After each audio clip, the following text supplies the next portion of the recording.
Good evening, visitors. Welcome to the Australian War Memorial's last post ceremony. My name is Craig Burrell, and joining us today from the Royal Australian Air Force is Chaplain Nikki Coleman. We warmly welcome the family of Flight Sergeant Ronald Mansfield Oakes, whose story will be told shortly. We welcome the veterans who have served, those that are still serving, and the families that love and support them.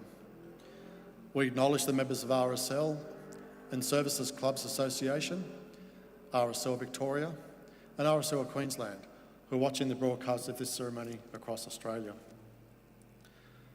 During this evening's ceremony, wreaths will be laid at the base of the Pool of Reflection by family and visitors to the memorial.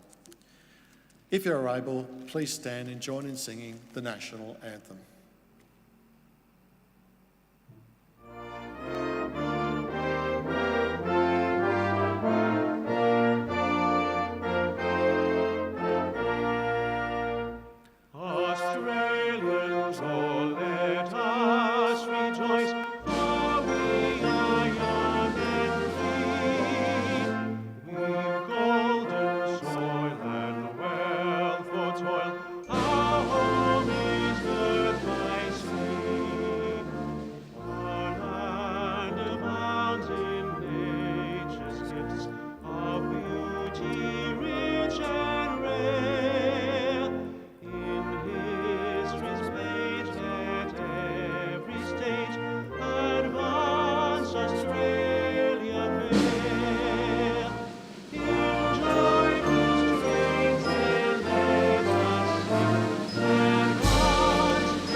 Please sit if you can do so. The Australian War Memorial was the vision of Charles Bean, Australia's First World War official historian. Bean landed with the Australian troops on Gallipoli and stayed with them at the front through to the end of the war. The idea of this national memorial and museum came to him at Pozières, France, in the depths of the bloody fighting of 1916. Bean's idea was that this would be a place where families and friends could mourn their loved ones buried in faraway places.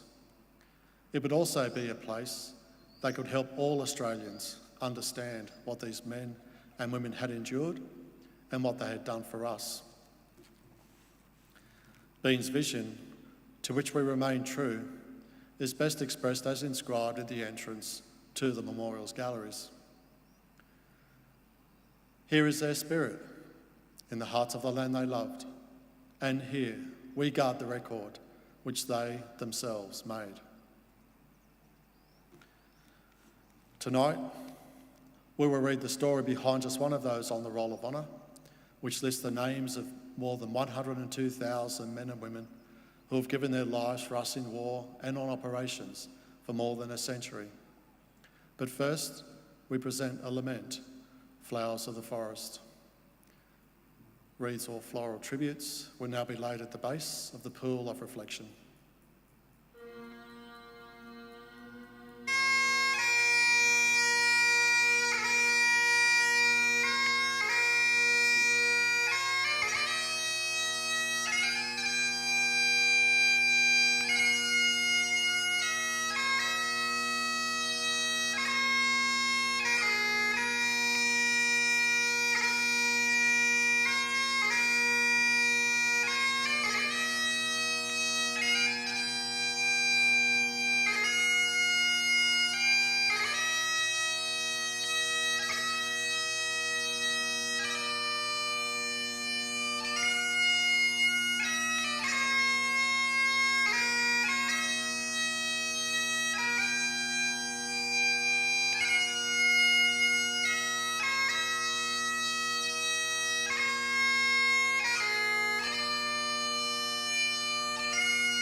Today we remember and pay tribute to Flight Sergeant Ronald Mansfield Oakes.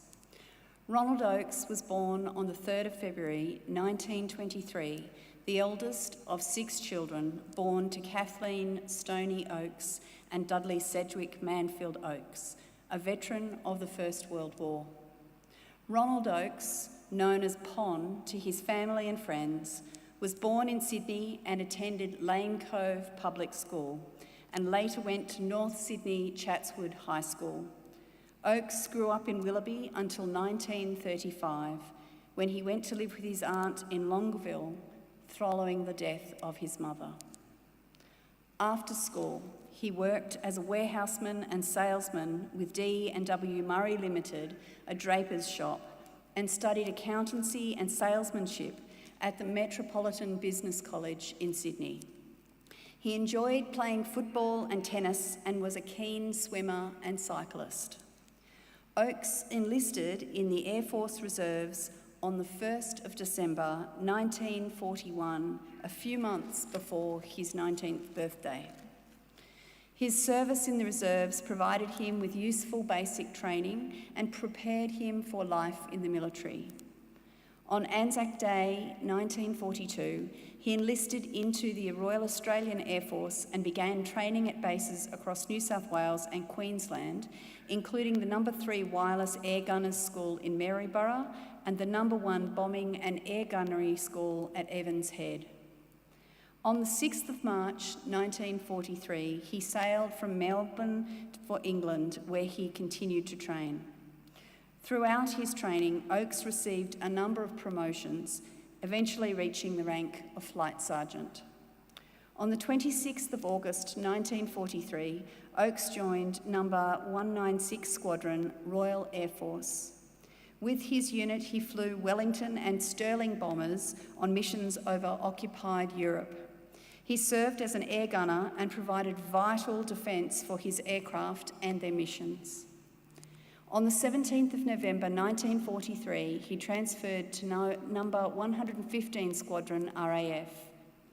With this squadron, he continued to serve as an air gunner, though now flying Lancaster bombers. On the 14th of January 1944, Oakes participated in an Allied raid on Brunswick in central Germany, about 200 kilometres west of Berlin. Nearly 500 Allied bombers took part in the raid and 38 would not return to the United Kingdom. Oakes Lancaster was one of them. It was originally reported as missing, and later investigations revealed it is likely to have crashed after exploding around 7 p.m. near the town of Hautterre, 13 kilometres south of Brunswick. None of the 8 crew survived. Oakes was 20 years old, just a few weeks short of his 21st birthday. His commanding officer wrote a letter of sympathy to Oakes' father in which he said, "Your son was a member of one of my best operations crews and was a really fine air gunner who was always keen to get on with the job.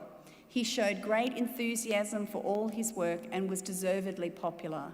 His absence will be felt by all."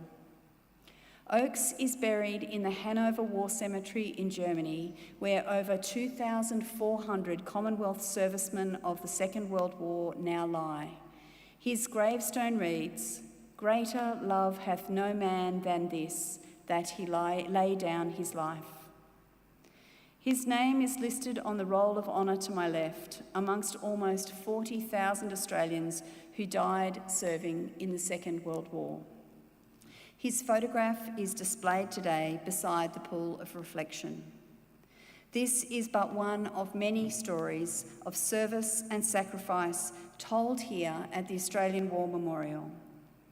We now remember Flight Sergeant Ronald Mansfield Oakes, who gave his life for us, for our freedoms, and in the hope of a better world.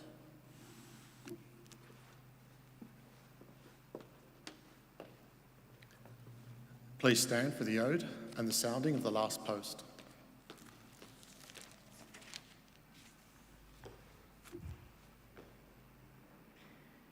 They shall grow not old, as we that are left grow old, Age shall not weary them, nor the years condemn. At the going down of the sun and in the morning, we will remember them.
Lest we forget.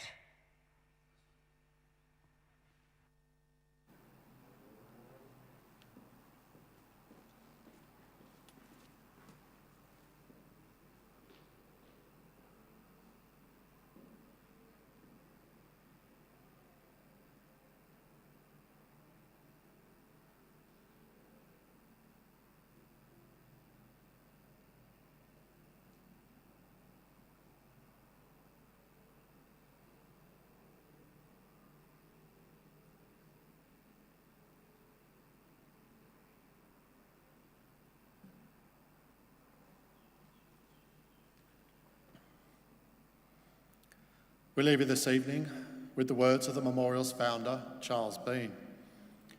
Many man lying out there at Poziere or in the low scrub at Gallipoli with his poor, tired senses barely working through the fever of his brain, has thought in his last moments, well, it's over. But in Australia, they will be proud of this. Ladies and gentlemen, that concludes the last post ceremony. We thank you for visiting the Australian War Memorial, and we wish you all a very good evening.